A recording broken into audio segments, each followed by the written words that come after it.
اچھا، تو یہ روایت جو میں نے آپ کو دکھایا نا، وہ کیا تھا؟ سلام ابن ابی مطیع، اس نے کتاب لیا کس کا؟ کتاب لیا ابو عوانہ کا، اس میں اعمش کی احادیث تھیں، اس نے وہ احادیث جلا دی۔ اب یہ کون لوگ ہیں؟ میں آپ کو یہ ان کے دکھاؤں کہ یہ کوئی چھوٹے موٹے لوگ نہیں ہیں عزیزو، تاکہ آپ کو پتہ چلے۔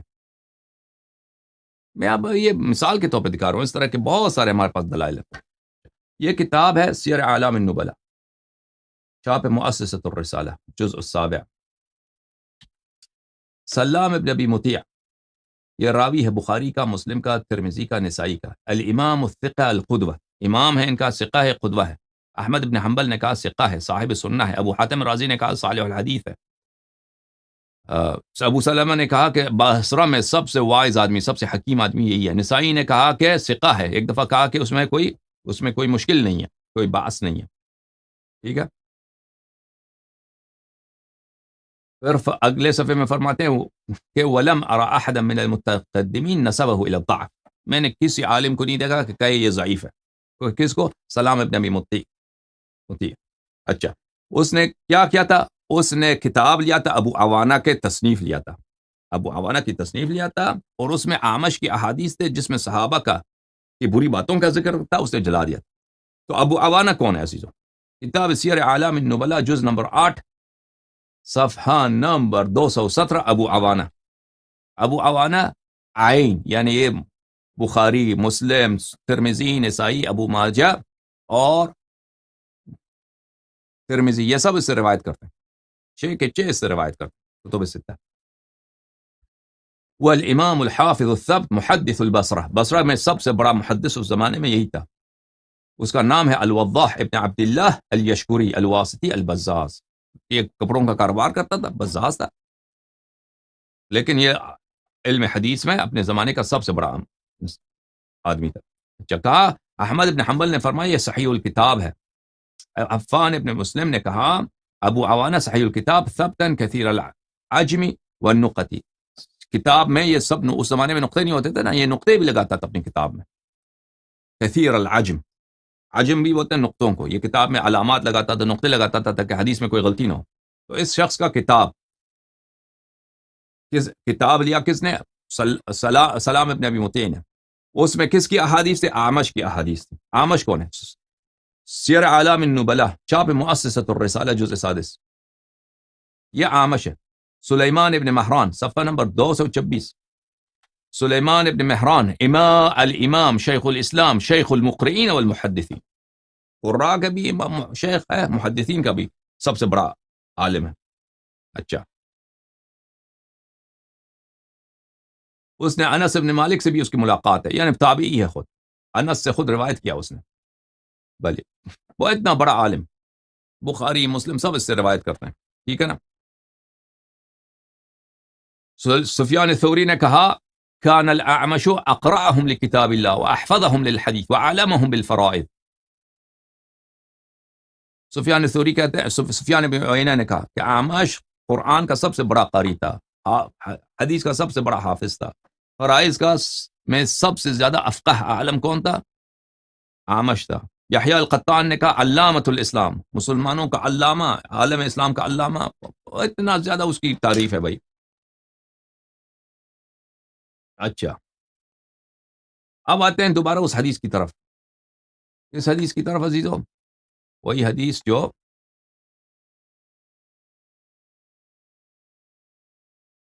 اچھا، حدیث نمبر 818،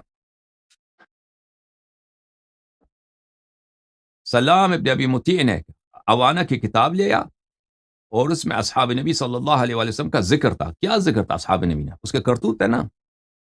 فاحرق احادیث الاعمش، تلك وہ اعمش کی احادیث تھے، شیخ الاسلام، امام المقرئین کی حدیث، علامۃ الاسلام کی احادیث، سب صحیح احادیث تھی نا اس کو جلا دیا۔ اچھا، یہ سمجھ گئے بھائی کہ ان کے سینسرشپ یا ان کا جا رہا ہے، احادیث کو جلانا وہ کب زمانے سے شروع ہوا ان کا۔ اچھا، اب اس کی زیادہ جو تاریخ آئے گی ہم آگے جا کر آپ کو بتائیں گے جب حدیث پہ بات کریں گے، یہ تو ایک مقدمہ تھا۔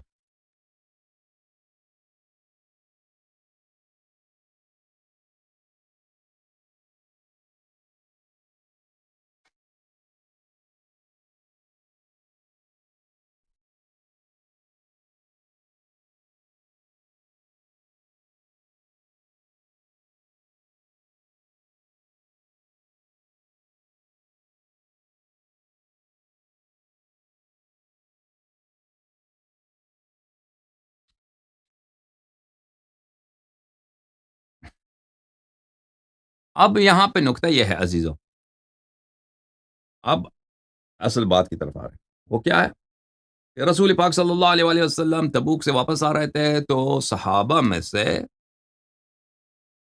کچھ لوگوں نے ان کو قتل کرنے کی کوشش کی۔ غزوہ تبوک میں منافقین تو نکلے نہیں تھے، اور احادیث جو میں نے بھی دکھایا ان میں سے اور قرآن کی آیت سے بھی یہی ظاہر ہوتا ہے کہ یہ سینئر صحابہ تھے جن پہ رسول پاک صلی اللہ علیہ وآلہ وسلم کا قدیم سے احسان تھا، اور انہوں نے نمک حرامی کی۔ صحیح ہے نا، یہ سب باتیں ثابت ہیں۔ اب یہ کون تھے، ان کا نام کیا ہے میرے عزیز؟ وہ احادیث جلانے والے وہ چکر بھی تو ان کے ہیں، وہ بھی آپ کے ذہن میں رہے۔ اچھا، اب یہ دیکھتے ہیں المحلى بالآثار، تصنیف ہو ابن حزم اندلسی۔ یہ ابن حزم جو ہیں ان کی وفات ظاہراً سنہ 450 کے لگ بھگ، 454 یا 456 اس طرح مجھے یاد پڑتا ہے، ٹھیک ہے؟ تو یہ بہت پرانے ہیں۔ اس زمانے میں تو احادیث بہت سارے ہوتے تھے نا، احادیث کے کتب، احادیث جن کو ابھی تک جلایا نہیں گیا ہے، ان کے زمانے میں تو بہت تھے۔ یہ یاد رکھیے کہ یہ متاخرین علماء میں سے نہیں، بہت خود قدیم علماء میں سے ہیں۔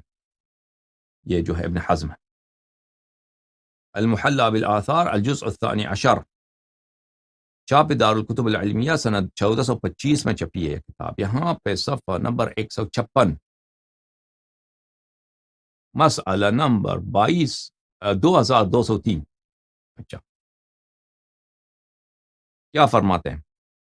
ومن طریق مسلم حدثنا زہیر بن حرب، مسلم ابن حجاج نیشابوری کے طریق سے زہیر ابن حرب نے ہمارے لیے حدیث کی ہے، اس نے روایت کی ہے۔ اس نے کہا انبأنا احمد الکوفی، احمد کوفی نے ہمیں حدیث کی ہے، اور انہوں نے روایت کی ہے الولید ابن جمیع سے۔ ولید ابن جمیع، ولید ابن جمیع میں نے دکھایا تھا مسلم میں نے کہا اس کو ذہن میں رکھو۔ قال ابو الطفیل حدثنا ابو الطفیل، ابو الطفیل نے ہمیں انبأنا حدثنا، اس نے ہمیں خبر دی۔ کان، پھر وہی کہ وہ 15 لوگ تھے، ٹھیک ہے نا،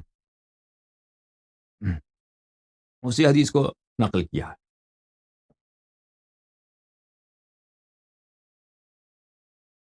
پھر آگے اگلے والے صفحے میں دو عزیزوں، ایک دو صفحے کے بعد صفحہ نمبر 160 میں وہ فرماتے ہیں وَأَمَّا حَدِيثُ حُذَيْفَ سَاقِطٌ، کہتے ہیں ہم حذیفہ کی حدیث کو نہیں مانتے کیونکہ لِأَنَّهُ مِن طریق الولید ابن جمیع، کیونکہ یہ ولید ابن جمیع کے طریق سے نقل کی گئی ہے۔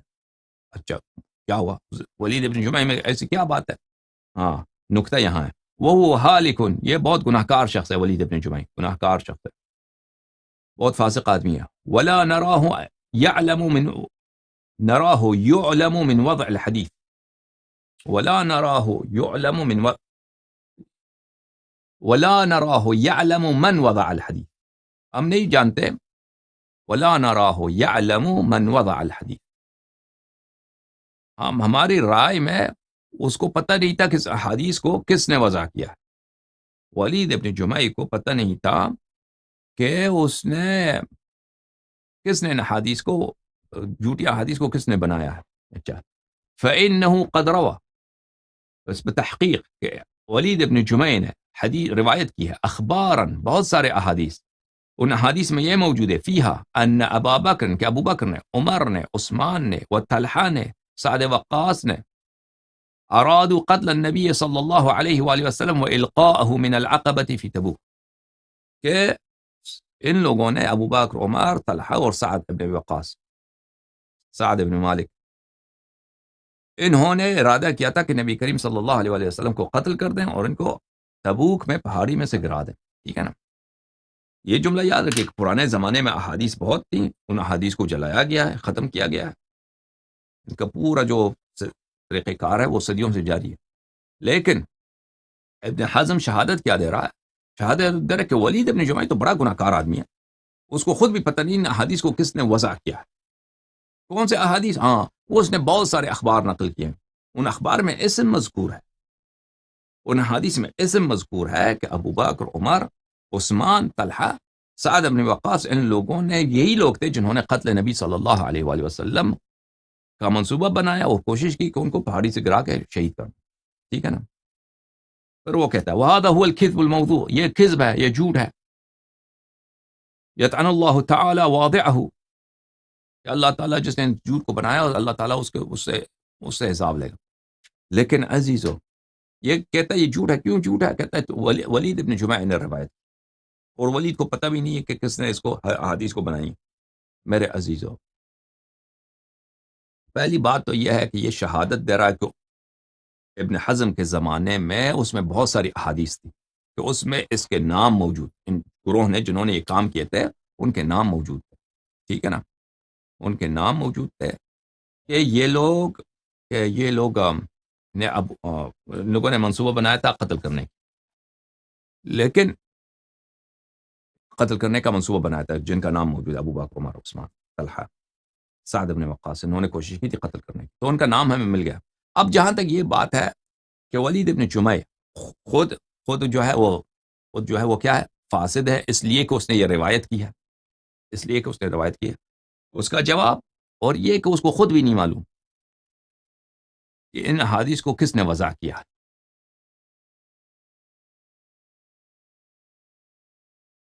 یہاں تک اس بات کا تعلق ہے کہ ولید ابن جمع کو نہیں معلوم کہ کس نے ان حدیث کو وضع کیا ہے، تو آپ نے سب اسانید دیکھا کہ ولید ابن جمع خود روایت کرتے ہیں کس نے، عامر ابن واثلہ سے. عامر ابن واثلہ خود صحابی ہیں، وہ کیسے ہوئی؟ یہ کیا بات ہوئی جناب ابن حزم کہ ولید ابن جمع کو نہیں معلوم کہ کس نے حدیث جھوٹی احادیث بنائی ہیں. ولید ابن جمع وہ تو خود صحابی سے نقل کرتا ہے. کیا آپ کے نزدیک یہی ہے کہ صحابی بھی حدیث وضع کر سکتا ہے؟ وہ تو سب اس نے کس نے نقل کیا ہے؟ ابو طفیل سے نقل کیا. ٹھیک ہے نا، پہلی بات یہ بات تو بالکل باطل ہے. دوسری بات، جہاں ان کی جو بات ہے میرے عزیز کے ولید ابن جمع گناہگار آدمی ہے، فاسد آدمی ہے. کس لیے؟ اس لیے کہ اس نے یہ احادیث نقل کی ہے. دیکھیں جو جرح ہوتا ہے میرے عزیزو، ہمیشہ جرح کا سبب پوچھنا پڑتا ہے. جرح بدون سبب، کوئی کسی راوی کو جرح کرتا ہے بدون سبب کہ وہ فلانی فاسق ہے، فاجر، اس کی جرح بالاجماع غیر مسموع ہے، غیر مقبول ہے. ٹھیک ہے نا، فلانی شخص ضعیف ہے، فلانی شخص فلان ہے، فلانی شخص کی حدیث کی کوئی اہمیت نہیں ہے، وہ اگر کہ وہ تو سب جانتے ہیں کہ اس کی غیر مسموع ہے. سبب اس نے بتا دیا ابن حزم نے. سبب کیا ہے؟ سبب اس کی نہیں کہ وہ جھوٹا آدمی ہے، سبب اس لیے کہ اس نے صحابہ کے خلاف، صحابہ کے نام لے کر اس نے حدیث نقل کی ہے کہ انہوں نے نبی صلی اللہ علیہ وسلم کو قتل کرنے کی کوشش کی. صرف اس کا جرم اتنا ہے. تو یہ تو واضح ہے کہ آپ جو ہے اس کی جرح کر رہے ہیں، جرح کی سبب صرف آپ کا تعصب ہے. آپ اسی لیے اس کو کہہ رہے ہیں کہ یہ آدمی حالک ہے، اس کے حدیث کو ہم نہیں مانتے کیونکہ اس نے یہ حدیث نقل کیا. یہ حدیث نقل کیا تو یہ تو آپ کے عقیدے کے خلاف جا رہا ہے، تو اس کی وجہ سے آپ جرح کر رہے ہیں. اور کوئی وجہ نہیں ہے. میرے عزیز آپ نے دیکھا کہ ہم نے آپ کو دکھایا کہ ولید ابن جمع کس مسلم کے، صحیح مسلم کے روات میں سے ہیں. ٹھیک ہے نا، آپ نے دیکھا. یہ کتاب حدی الساری مقدمۃ فتح الباری بشرح سقیم البخاری، تالیف الحافظ ابن حجر العسقلانی، چھاپ دار الفکر، سنہ 1428 میں دار الفکر بیروت میں کتاب چھپی ہے. صفحہ نمبر 458، الفصل التاسع. وَيَنبَغِي لِكُلِّ مُنصِفٍ، ہر منصف انسان کو یہ پتہ ہوگا کہ جب کوئی صاحب صحیح، یعنی بخاری مسلم جو صحیح کے مصنف ہیں، کسی بھی راوی کی حدیث نقل کرتا ہے تو اس کی روایت اس بات پہ دلالت کرتی ہے کہ وہ شخص اس کے نزدیک عادل ہے اور وہ صحیح و ضبط ہے اور وہ حدیث سے غافل نہیں ہے. ٹھیک ہے نا.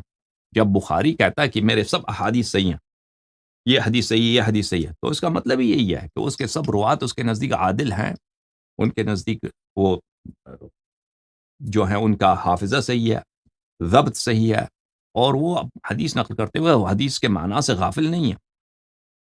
ولا سیما، پھر یہ بھی انصاف کے ساتھ دیکھو، اگر آپ دیکھو کہ پوری امت کا اجماع ہے کہ یہ دونوں کتابیں صحیح ہیں، پوری امت کا اجماع ہے کہ بخاری بھی صحیح ہے، مسلم بھی صحیح، تو اس کا مطلب یہ ہے کہ پوری امت کے پاس اجماع ہے کہ سب بخاری مسلم کے رجال کیا ہے؟ بمثابت اطباق الجمہور علی تعدیل من ذکر فی، کہ سب بخاری مسلم کے سب رجال کیا ہیں؟ سب عدول ہیں. یہ کتاب نزهة النظر في توضیح نخبة الفکر في مصطلح اہل الاثر، تالیف الحافظ ابن حجر الاسقلانی۔ ملاحظہ فرمائیے یہاں پر صفحہ نمبر 76 میں کہتے ہیں اصح الکتب کیا ہے؟ اصح الکتب بخاری ہے، سب سے صحیح کتاب بخاری، پھر مسلم ہے، ورواتهما، بخاری مسلم کے جو راوی ہیں، قد حصل الاجماع، اتفاق یعنی اجماع، على القول بتعدیلهم، کہ یہ سب عادل عدول ہیں، پوری امت کا اجماع، ٹھیک ہے؟ وہ شیعوں کو تو امت سے مانتے نہیں ہیں نا، وہ کہتے ہیں پوری امت کا اجماع۔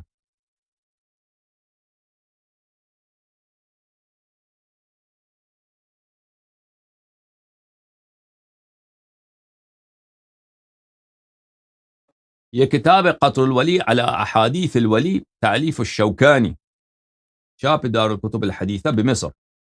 یہاں پہ ملاحظہ فرمائیں صفحہ نمبر 230 میں وہ بخاری و مسلم کی کوئی حدیث نقل کر کے کہتے ہیں لا حاجت لنا فی الکلام علی رجال اسنادہ، اس حدیث کے سند پہ ہمیں بحث کرنے کی ضرورت نہیں ہے، فقد اجمع اہل هذا الشأن ان احادیث الصحیحین او احدہما، سب علم حدیث کے علماء نے سب کا اجماع ہے کہ احادیث بخاری مسلم یا ایک بخاری صرف بخاری یا مسلم کے جو احادیث ہیں کلھا من المعلوم صدقہ، اس سب کے احادیث جو ہیں سب کے سب احادیث صحیح ہیں، بالمقبول المجمع علی ثبوتہ، اور سب کے سب کیا ہیں؟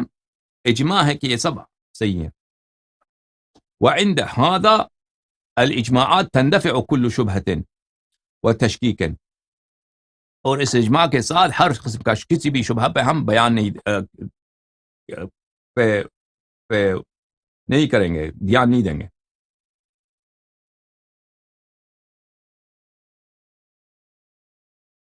اسی لیے کہتا ہے کہ الکلام علی اسناد بعد هذا لا یاتیها بفائدۃ یعتد بها، سند پہ بحث کرنے کی ضرورت ہی کیا ہے جب بخاری مسلم کے روات ہیں سب، اس میں سند کی بحث کی ضرورت ہی نہیں۔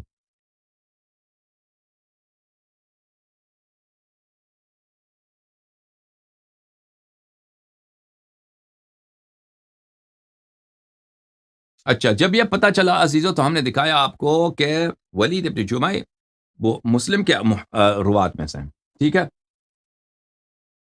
تو اس کے متعلق اس شخص کا کیا نام ہے اس کا، ابن حزم کا جرح کرنا کہ اس لیے اس نے روایت کی ہے، وہ قتل کی روایت، قتل کے منصوبے کی روایت اس نے نقل کی ہے، اس لیے وہ فاسد آدمی ہے، وہ اس کی کوئی ویلیو نہیں ہے۔ اچھا،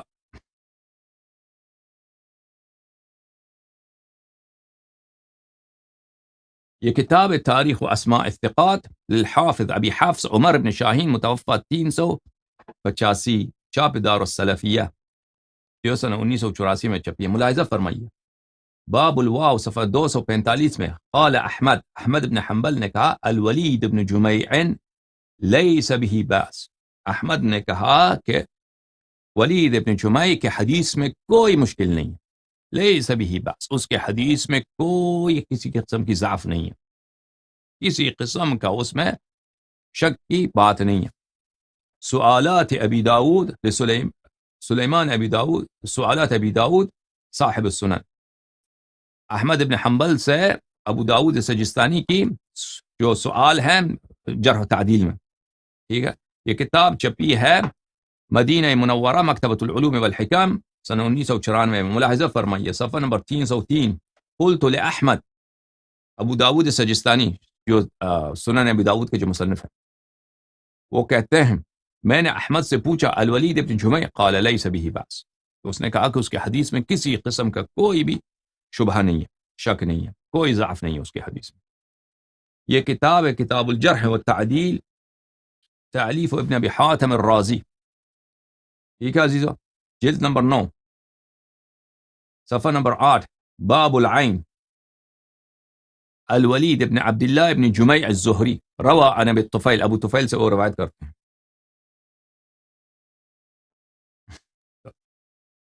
اچھا، یہ روایت کرتے ہیں کہ عبداللہ ابن احمد ابن حنبل کے بیٹے عبداللہ نے کہتے ہیں کہ میں نے اپنے والد سے پوچھا تھا ولید کے متعلق، کہاں لیس به باس، تو اس نے فرمایا کہ اس میں کوئی مشکل نہیں ہے، اس کے حدیث میں ضعف نہیں ہے۔ پھر کہتے ہیں کہ یحییٰ بن معین نے فرمایا الولید ابن جمیع ثقہ، ولید ابن جمیع ثقہ ہیں. اچھا سئل ابی عن ولید ابن جمیع فقال. اچھا عبد الرحمن کہتے ہیں کہ میرے والد سے، عبد الرحمن ابن ابی حاتم الرازی کہتے ہیں میرے والد ابو حاتم الرازی سے کسی نے پوچھا ولید ابن جمیع کے متعلق، تو انہوں نے کہا صالح الحدیث، فرمایا اس کی حدیث بہترین حدیث، صحیح حدیث نقل کرتا ہے وہ. اچھا کہتا ہے کہ میں نے حافظ ابو زرعہ سے پوچھا ولید ابن جمیع کے متعلق، قال لا بأس به، اس میں کہ حدیث میں کسی قسم کی ضعف نہیں ہے، کسی قسم کی بأس نہیں ہے، ضعف نہیں ہے، شک نہیں، شبہ نہیں. یہ کتاب ہے طبقات الکبریٰ لابن سعد، المجلد السادس، چاپ دار صادر بیروت. یہاں پہ الولید ابن جمیع، ولید ابن عبداللہ ابن جمیع الخزاعی من انفسہم، یعنی قبیلہ بنی خزاع میں سے ہیں، وہ خود بنی خزاع میں سے، موالی بنی خزاع میں سے نہیں ہے. وکان ثقۃ وله احادیث، ثقت اور احادیث بھی انہوں نے نقل کی ہیں. تہذیب الکمال فی اسماء الرجال، مجلد نمبر 31، سنہ 1992 میں چھپی ہے، مؤسسہ رسالہ بیروت میں، صفحہ نمبر 35. ولید ابن عبداللہ ابن جمیع الزہری الکوفی، بخ، بخاری نے بھی اس سے روایت کیا، بخ یعنی بخاری نے روایت کی ہے ادب مفرد میں. اچھا مسلم نے روایت کی ہے اس میں اپنی صحیح میں، ابو داود، ترمذی، نسائی سب نے اس سے روایت کی ہے، ٹھیک ہے نا. اچھا احمد ابن حنبل سے روایت ہے کہ لیس بہ باس، اس کی حدیث میں کوئی مشکل نہیں. یحییٰ ابن معین نے اس کی توثیق کی ہے، اجلی نے بھی اس کی توثیق کی ہے، ابو زرعہ نے کہا اس کی حدیث میں کوئی مشکل نہیں، ابو حاتم نے کہا صالح الحدیث ہے.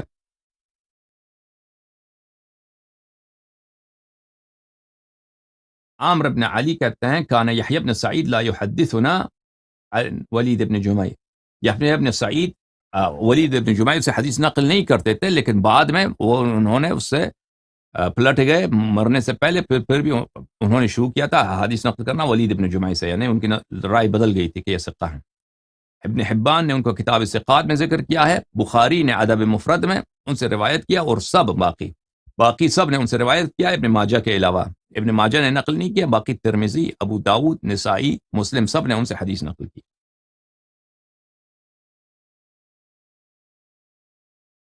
ٹھیک ہے نا عزیزو.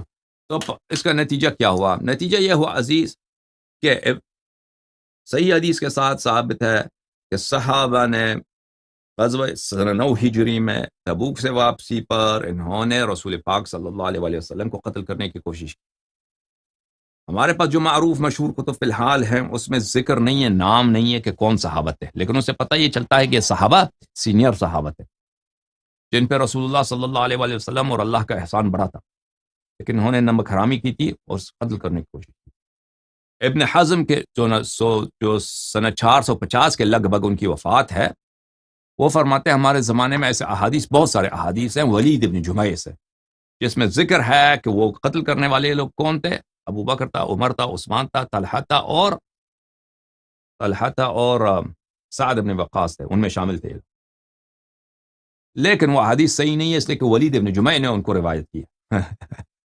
لیکن ولید ابن جمیع تو ثقہ ہے، رجال مسلم میں سے، رجال مسلم سب بالاجماع آپ کے نزدیک عادل ہیں، ٹھیک ہے نا. اور آپ کی جو جرح ہے وہ جرح صرف اسی لیے ہے کہ اس نے یہ حدیث نقل کیا، کیونکہ ولید ابن جمیع تو بہت پرانا ہے، وہ اس نے عامر بن واثلہ سے نقل کیا، وہ تو صحابہ کو بھی دیکھا، اس کی وفات تو بہت پہلے کی ہے، وہ 300 سال پہلے مر چکا ہے ابن حزم سے. ابن حزم اس کی جرح صرف اسی لیے کرتا ہے کہ اس نے یہ حدیث نقل کیا. تو پتہ یہ ثابت ہوا، بات ثابت ہے عزیزو، اس میں شک کی کوئی گنجائش نہیں. الحمدللہ رب العالمین، وصلی اللہ علی سیدنا محمد وآلہ الطیبین الطاہرین. ٹھیک ہے نا عزیزو.